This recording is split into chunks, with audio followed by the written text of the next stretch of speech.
Chapter 5. Sword and Fire. In the evening, Ethan and Lily embarked on a journey to the marvellous place, determined to unravel the mysteries surrounding the peculiar occurrences and the enigmatic creature. Ethan could not shake off the worry that Kargor might be on the loose, so he remained vigilant, keeping an eye out for any signs. However, their quest for answers had to be momentarily paused as another task awaited completion before they could delve into the heart of the mystery. As they mounted their bicycles, an unusual phenomenon unfolded. They found themselves being subtly guided, each encounter on the road directing them toward an unknown destination. The road was filled with individuals who seemed to direct them somewhere, using their hands to point them towards a particular direction. Lily, intrigued between choices, voiced the question, should we follow their guidance or stay the course to the marvellous place? Ethan paused for a moment, his brows furrowed in deep thought. Ethan said, "It feels as though we're being guided towards something of greater significance than what the marvellous place might reveal." Lily, intrigued yet cautious, proposed a plan. "I'll head to the marvellous place and explore its mysteries under the cloak of night," she suggested. While Ethan initially hesitated, the weight of the situation compelled him to agree. He cautioned Lily about the looming threat of Kargor and implored her to remain vigilant. Ethan set out on his solitary journey, guided by the directions from those they encountered on the road. The directions led him to a desolate expanse, where the air carried the scent of ash, and an unusual warmth enveloped the surroundings. An unsettling feeling crept into his bones, and an overarching question lingered in his mind.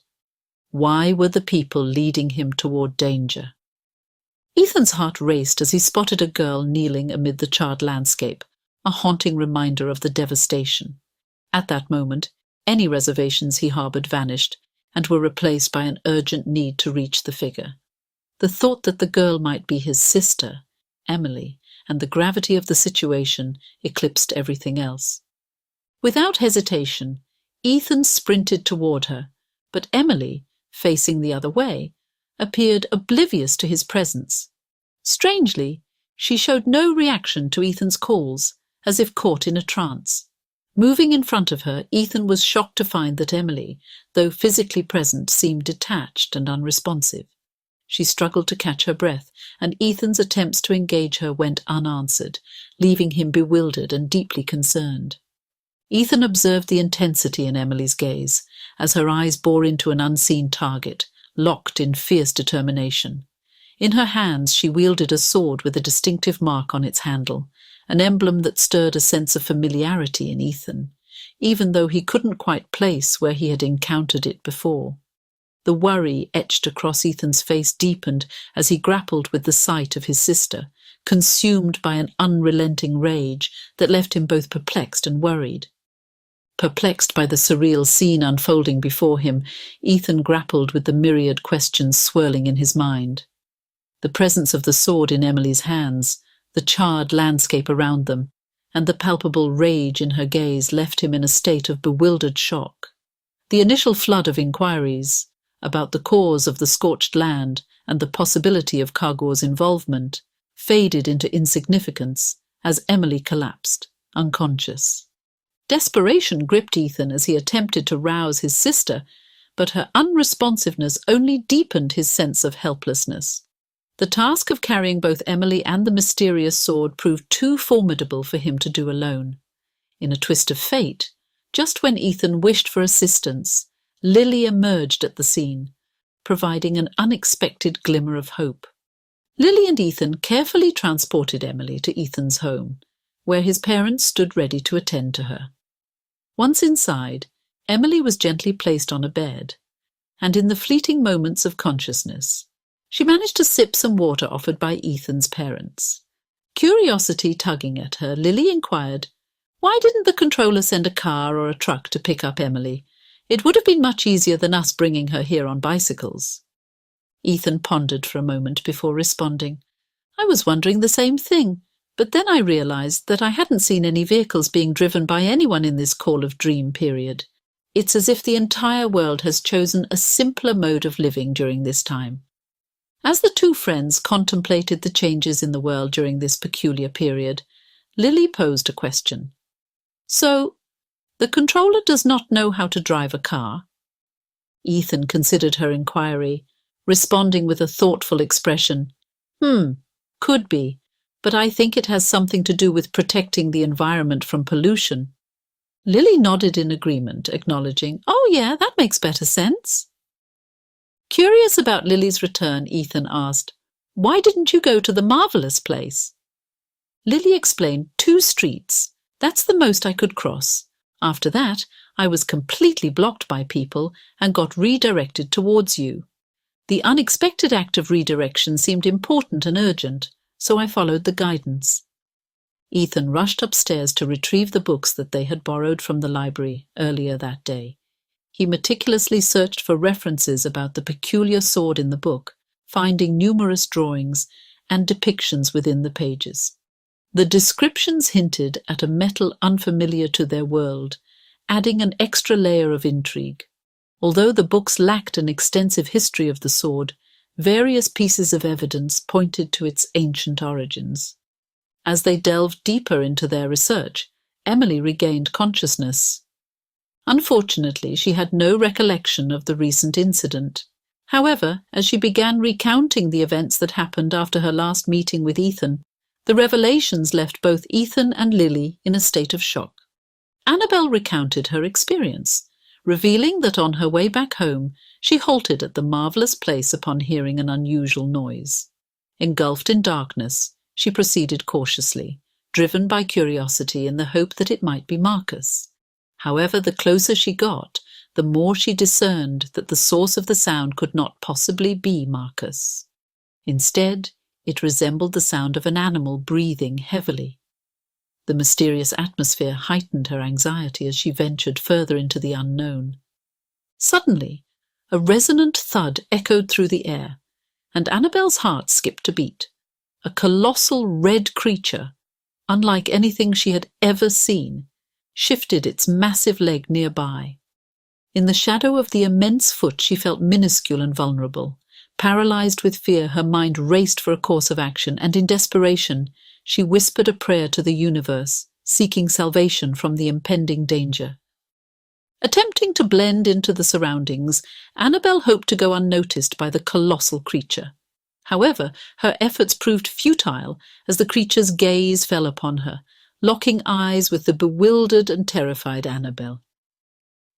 Annabel's trip down memory lane was interrupted by the gentle touch of Ethan's father, whose hands rested on the shoulders of both Annabel and Ethan. Their attention was redirected to the dining table, realizing that it was time for dinner. Unbeknownst to Lily and Annabel, Ethan had a hypothesis he wished to put to the test. Instructing Lily and Annabel to hold off on eating, he initiated the experiment. As the parents eagerly waited to commence their meal, Ethan took the first bite. However, instead of joining in, their parents' eyes shifted to Emily. Recognizing the pivotal moment, Ethan encouraged Emily to start eating. Miraculously, as soon as Emily began, his parents resumed their meal. Though Lily and Emily were perplexed by Ethan's actions, he had successfully substantiated his theory. Ethan believed that his parents were waiting for their children to start eating before they began, offering tangible proof that Annabel was indeed Emily, even if she had no recollection of it. After a satisfying dinner, Ethan's father gestured towards the main door, placing his hands on both Ethan's and Emily's shoulders. The unspoken message was clear. They had a destination to reach. Ethan, Annabel, and Lily stepped outside, greeted by the sight of 3 bicycles. Assuming the third one was for Annabel, they embarked on their journey in the direction pointed out by Ethan's mother. Curious, Lily inquired, "So how did you manage to escape from that massive creature?" Annabel casually responded, "He saw me and asked if I wanted some meat to eat."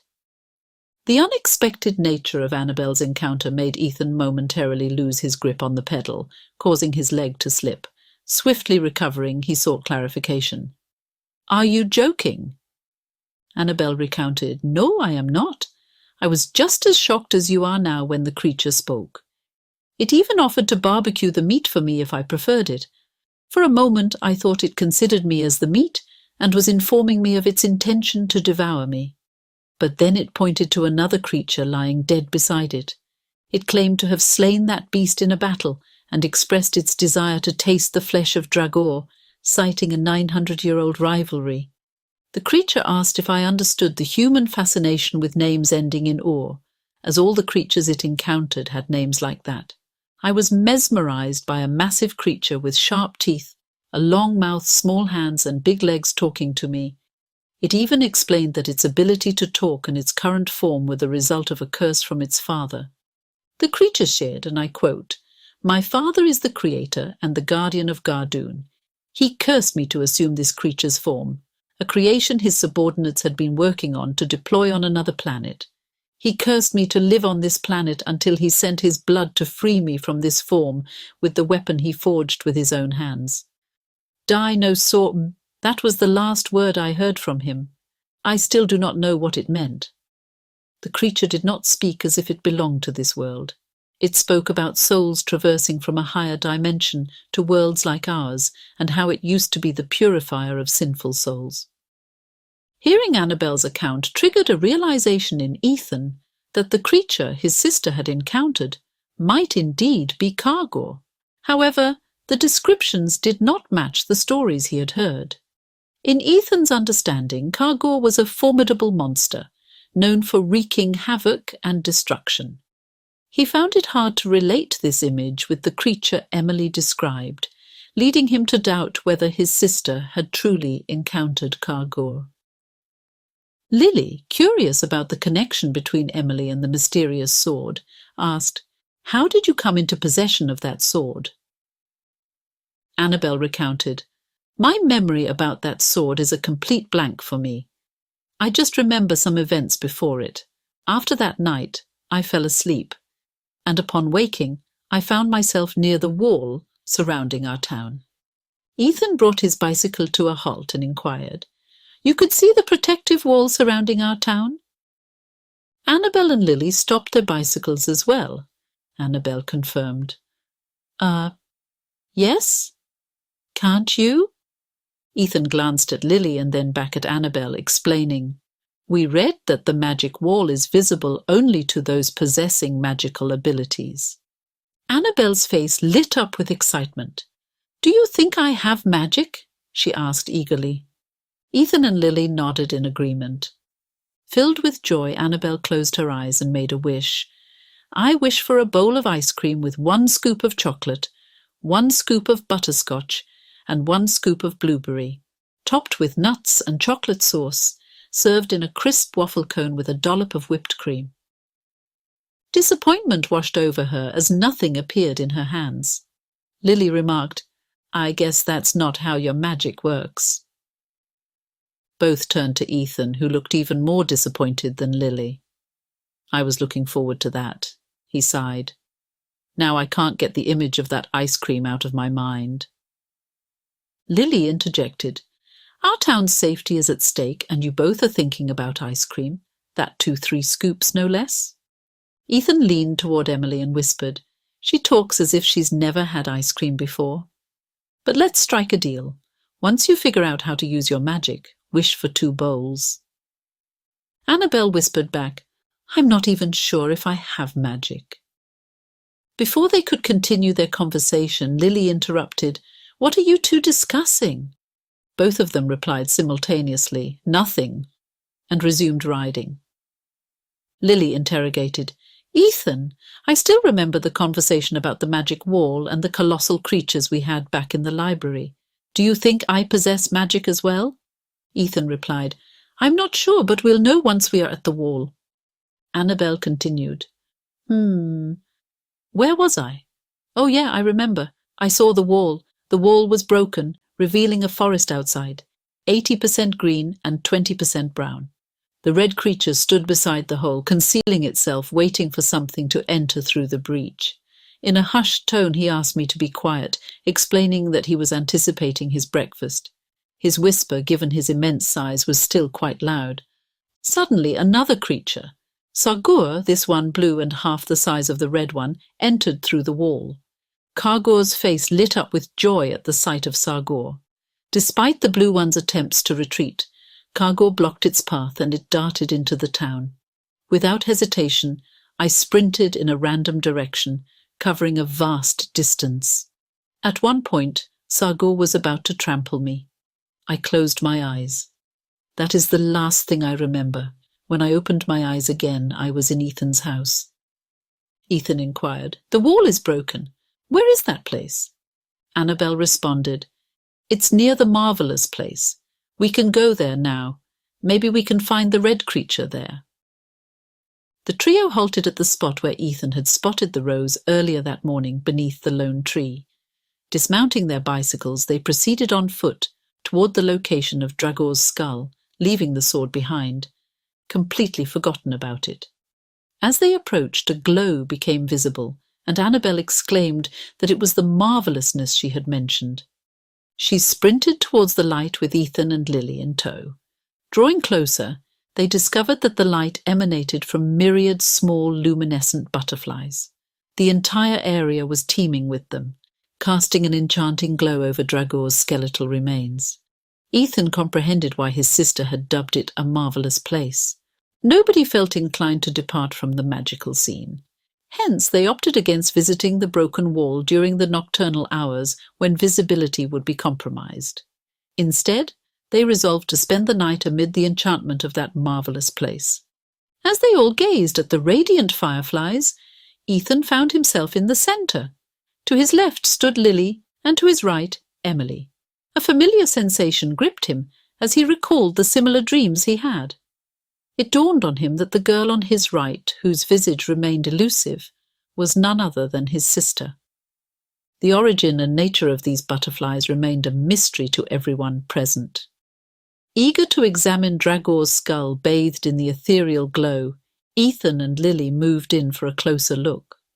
However, the surreal ambience triggered memories of markers for Annabel, freezing her in place.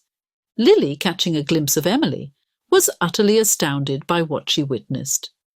Silently approaching Ethan, she tapped his shoulder and directed his attention towards his sister. Ethan, beholding his sister, felt a profound sense of awe, surpassing even the marvel they had witnessed moments ago. Annabel gazed sorrowfully at the ground, her thoughts consumed by Marcus. The tiny, radiant butterflies gathered behind Lily, creating a magnificent wing that seemed to rest upon an invisible angelic aura surrounding Emily. At that poignant moment, Ethan grasped the realization that every unfolding event was intricately connected to a grander purpose, with his sister at the epicenter. That night, in the ethereal realm of dreams, Ethan found himself standing at the center of a bridge he traversed daily on his way to college. The waters beneath the bridge sparkled crystal clear, devoid of the plastic pollution that marred reality. A jubilant fish leaped joyfully, dipping back into the pristine river. An elusive call beckoned from his right, leading him to turn in vain. As he faced forward, Lily appeared on his left, her eyes gleaming with delight at the sight of the unpolluted river. A sudden, powerful grip seized his left shoulder, wrenching him towards the source. To Ethan's astonishment, his psychology professor stood before him.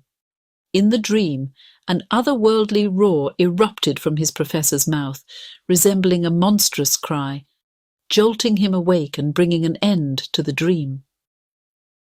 As Ethan turned to gaze at the peaceful slumber of Lily and Emily, nestled within Dragor's skull, a newfound calm enveloped him. Stepping out into the day, he discovered the luminescent butterflies had vanished, and were replaced by an eerie yet familiar creature's sound that echoed his recent dream. Urgently rousing Lily and Emily, they followed the haunting sound, their feet carrying them to the broken wall. Before them the wall unfolded like a revelation, captivating their eyes with its enigmatic presence. In a dramatic entrance, Kargor emerged from behind the wall, exhaling a gentle wisp of fire. Ethan and Lily stood in awe, eyes widened, breath caught in their throats, as the colossal crimson creature, capable of breathing fire, materialized before them. Kargor's eyes gleamed with delight upon spotting Annabel, addressing her with a mix of affection and triumph. "My princess! Finally, you are here, and right on time. You made it very easy for me to get my delightful breakfast yesterday. Without you, I would not have tasted the blue beast, Swordtail. I have always wanted to taste him from the moment I sensed the evilness in him about 500 years ago. He was fast, so he always managed to escape from me. But not yesterday, and the credit goes to my princess, Annabel." Cargor saw the state of Ethan and Lily, and he said, "Princess, can you tell your friends to relax? It seems like their eyeballs are on the verge of popping out of their sockets."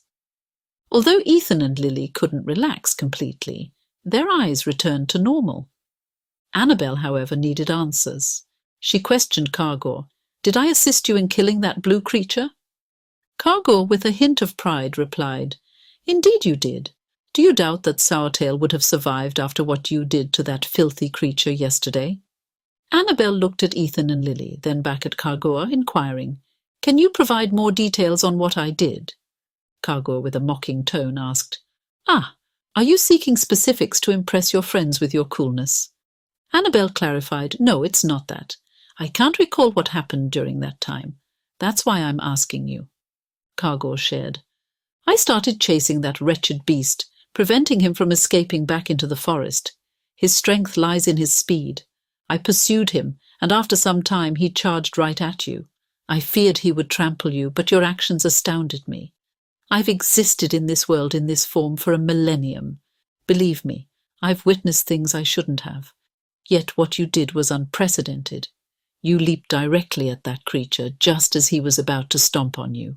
From my vantage point behind him, I couldn't discern the details, but it appeared as if you struck his throat, and suddenly the fire started pouring out, consuming the entire vicinity. I never imagined that vile creature could unleash such power. I saw you ascend, unburned, holding something in your hand. So, I chased the creature out of the wall. However, he succumbed just a few steps beyond his newfound freedom. It dawned on me that your blow was lethal. I merely extracted his life force and devoured him whole.